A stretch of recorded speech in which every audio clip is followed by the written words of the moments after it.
नमस्कार दोस्तों, stock market studies में फिर से एक बार आपको बहुत-बहुत स्वागत है। तो आज यहाँ पे मैं डिस्कशन करने वाला हूँ एक प्राइवेट बैंक के बारे में, जो बैंक के चर्चे हमेशा हर किसी के पास है, हमेशा। क्योंकि देखिए इस बैंक जिस तरीके से वायरल हुआ था, जैसे देखिए कोई भी हमारा जो वीडियोज़ है, वो भी वायरल होते हैं। जब हमारा जो इतने सारे शॉर्ट वीडियोज़ हैं, वो भी बहुत सारे वीडियोज़, बहुत सारे व्यूज़ आए हैं। तो देखिए वायरल कब होते हैं? जब कंटेंट अच्छा होता है, जब टॉपिक अच्छा होता है, तब लोग उसको पसंद करते हैं, तब वायरल होता है। सेम टू सेम कौन-सा कंपनी वायरल होता है स्टॉक मार्केट में? जो उस कंपनीज़ के ऊपर अगर कुछ बहुत बड़ी अच्छा हुआ, तब वायरल होता है, नहीं तो बहुत कुछ खराब हुआ, तब वायरल होता है। तो मैं आज जिस कंपनीज़ के बारे में बात करूँगा, वो बहुत बड़ा खराब न्यूज़ के कारण वायरल हुआ था। और कंपनी कौन-सा है? कंपनी का नाम है येस बैंक, जिसको हमेशा ज़्यादा से ज़्यादा नो बैंक से नाम से पुकारते हैं, मतलब बोलते रहते हैं। क्योंकि मैं बहुत सारे लोगों को जब मैं वीडियो बनाता हूँ, तो बहुत सारे लोग कमेंट भी करते हैं, "सर आप नो बैंक के ऊपर वीडियो मतलब बना तो रहे हैं, क्या इस कंपनी के ऊपर निवेश करना चाहिए?" तो नो बैंक नाम तो सुनने में अच्छा तो लग रहा है, मगर मेरे हिसाब से थोड़ा-सा डेटा अभी चेंजिंग होने लग गया। क्योंकि देखिए इसका जो मैनेजमेंट था, देखिए सारे खेल क्या है मैनेजमेंट के ऊपर है। अगर आपने कोई भी बिज़नेस स्टार्ट किया, तो आप मान के चलिए आपने बिज़नेस स्टार्ट किया, आपने आपका कोई दोस्त वो भी बिज़नेस स्टार्ट किया, तो दोनों में अंतर क्या है? आपका जो थिंकिंग है और आपका दोस्त का जो थिंकिंग है, वो दोनों ही अलग-अलग है। देखिए मेरा भी दोस्त बिज़नेसमैन है, उसका थिंकिंग अलग है, मेरा थिंकिंग अलग है। वो उसका बिज़नेस में वो सैटिस्फाइड है और उसका बिज़नेस वो किस तरीके से ग्रो कर रहा है, मैं खुद जानता हूँ। वो डिजिटली प्लेटफ़ॉर्म को उतना ज़्यादा नहीं यूज़ नहीं करता, वो फिज़िकली यूज़ करता है। अगर वो डिजिटली को ज़्यादा से ज़्यादा ग्रोथ कर पाए, तो और भी ज़्यादा तेज़ी आएगा। तो मैं खुद उसको बहुत सारा डिजिटली सपोर्ट भी करता हूँ। तो आपको ये चीज़ सोचना है, ये हर कोई कंपनी का एक मैनेजमेंट टीम होता है। अगर आपका मैनेजमेंट टीम ही खराब है, तो कंपनी आगे नहीं, बहुत तेज़ी से गिरेगा। अगर आपका मैनेजमेंट टीम बहुत तगड़ा है, तो वो बुरे से बुरे कंपनी को भी एक अच्छा बना सकते हैं। तो देखिए आज इन्फोसिस, टीसीएस, साथ ही साथ आप देखेंगे रिलायंस, एचडीएफसी, ये सारे कंपनीज़ कहाँ पे था, आज कहाँ पे है? सोचिए इस तरीके से मल्टीबैगर कंपनी बनने के पीछे कोई ना कोई तो रीज़न होगा। उसका रीज़न सिर्फ़ एक ही है, उसका मैनेजमेंट।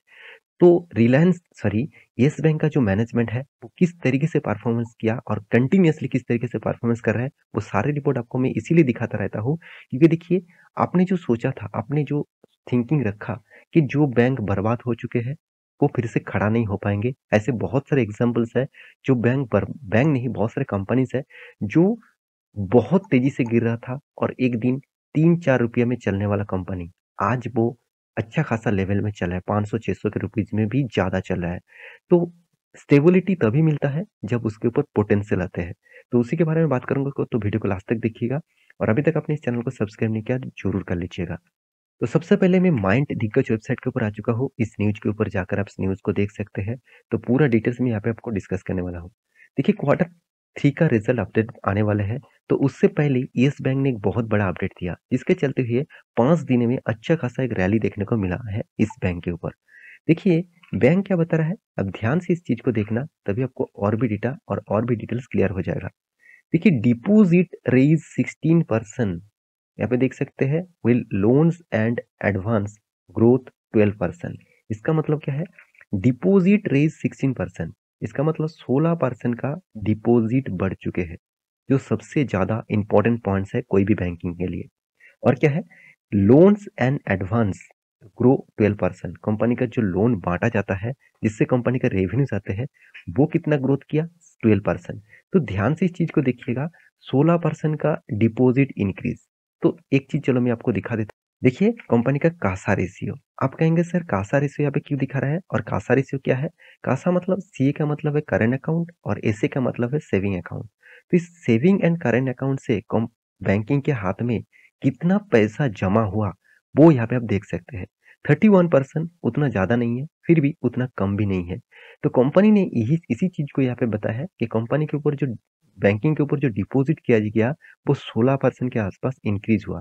इसका मतलब पहले देखिए, लोग तो पहले स्टॉक मार्केट से भागा, उसके बाद जितने सारे लोगों ने बैंकिंग के ऊपर मतलब अ, अकाउंट खुल के बैठे हुए थे, वो भी एक-एक करके अकाउंट भी बंद किया। तो इसलिए बैंक का हालत बहुत तेज़ी से गिरा और बहुत खराब सिचुएशन में चला गया था। आज भी खराब सिचुएशन में है, मगर उसको स्ट्रगल मूड में है। इसका नया मैनेजमेंट टीम ने अच्छी तरीके से देखिए उसको फिर से रिकवरी करने का कोशिश कर रहा है। देखिए रिकवरी होगा क्या नहीं होगा, वो तो हमारे हाथ में नहीं है, वो कंपनी के मैनेजमेंट के हाथ में है। कंपनी का मैनेजमेंट कोशिश कर रहा है। देखिए कोशिश ही में इस बार नहीं, पिछले क्वार्टर 1 का, क्वार्टर 2 का एंड इस बार क्वार्टर 3 का, इस तीनों अपडेट आपके सामने मैं रख चुका हूँ, जहाँ पे मैं कंटिन्यूअसली देख रहा हूँ कंपनी का डिपॉजिट बढ़ रहा है, साथ ही साथ सेल्स लोन का भी ग्रोथ बढ़ रहा है। देखिए लोन जितने बाँटेंगे, उतना ही पैसा अगर रिकवरी कर पाए, तो बैंकिंग के लिए सबसे ज़्यादा फायदा होगा।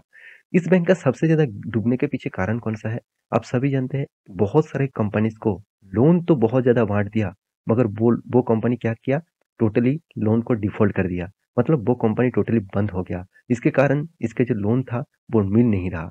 मतलब नहीं मिला और आज कंपनी बर्बाद हो चुके हैं।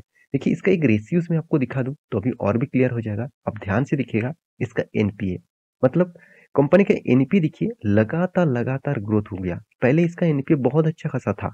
कंटिन्यूअसली ग्रोथ होने के पीछे बहुत सारे कंपनी ने लोन तो ले लिया, मगर उसको लोन को मिटा नहीं पाया। आप यहाँ पे एक चीज़ और देखिए, कंपनी का देखिए लोन एनपी भी बढ़ा, साथ ही साथ कॉस्ट ऑफ लायबिलिटी भी बढ़ा। आप कहेंगे सर लायबिलिटी बढ़ चुके हैं तो क्या हुआ? कंपनी के हाथ में पैसा तो ज़बरदस्त है। देखिए पैसा आपके हाथ में कितना भी रहे, मान के चलिए आप ट्रेडिंग के लिए मार्केट में आए, आप 1 लाख रुपया लेके आए, आप तो बहुत खुश हैं, 1 लाख है, मैं तो 1 लाख रुपये में हर दिन 1000 2000 मतलब रिटर्न कमाऊँगा। तो इस तरीके से माइंडसेट लेकर आप आ जाते हैं। देखिए आपका माइंडसेट ठीक है, अगर आपके पास नॉलेज है, आपके पास स्ट्रैटेजीज़ है, तो 1000 2000 नहीं, आप हर दिन 5000 से भी ज़्यादा कमा सकते हैं। उसके लिए आपको स्ट्रैटेजी यूज़ करना होगा, लॉजिक यूज़ करना होगा और उसके लिए आपको मेहनत भी करना पड़ेगा। सेम टू सेम यहाँ पे देखिए हाथ में कैश होने से कुछ अच्छा नहीं है, कुछ नहीं होगा। 1 लाख रुपया जो आपने मार्केट में लेके आया इन ट्रेडिंग के लिए, वो 2 दिन में भी, 1 दिन में भी ज़ीरो हो सकते हैं। तो आपको देखना है हाथ में पैसा होना उतना इम्पोर्टेंट नहीं है। आपका जो पैसा जा रहा है, आपके हाथ से जो पैसा जा रहा है, उसको कम करना है। तो वो कंपनी ने कम नहीं कर पाया। 4.5% के आसपास यहाँ पे देखने को मिला। कॉस्ट ऑफ लायबिलिटी भी बहुत ज़्यादा है। मतलब जितने सारे लोग सेविंग अकाउंट में, साथ ही साथ फिक्स्ड डिपॉजिट में, साथ ही साथ इंश्योरेंस में पैसा रखा है, उस पैसे को तो भी बैंक को देना पड़ेगा ना। तो वो इसके लिए क्या है? लायबिलिटीज़ है। वो लायबिलिटीज़ क्या है? उसको देना पड़ेगा। तो परसेंटेज के हिसाब से 3 साढ़े 3% के आसपास है तो ठीक-ठाक है। यहाँ पे तो 4.5% के भी ऊपर देखने को मिला। पैग रेशियो जो हमेशा 0.50 के नीचे हो तो अच्छा माना जाता है। तो पैग रेशियो ठीक-ठाक लेवल में है। तो यही जो कारण मैं आपको बताने वाला था, यही कारण है जिस कारण के बेसिस में देखा जाए तो कंपनी एक अच्छा खासा डेटा पब्लिश किया। मगर इस डेटा के कारण स्टॉक में 5 दिनों की जो तेज़ी आपको देखिए पहले से ही एक तेज़ी क्यों देखने को मिलता है?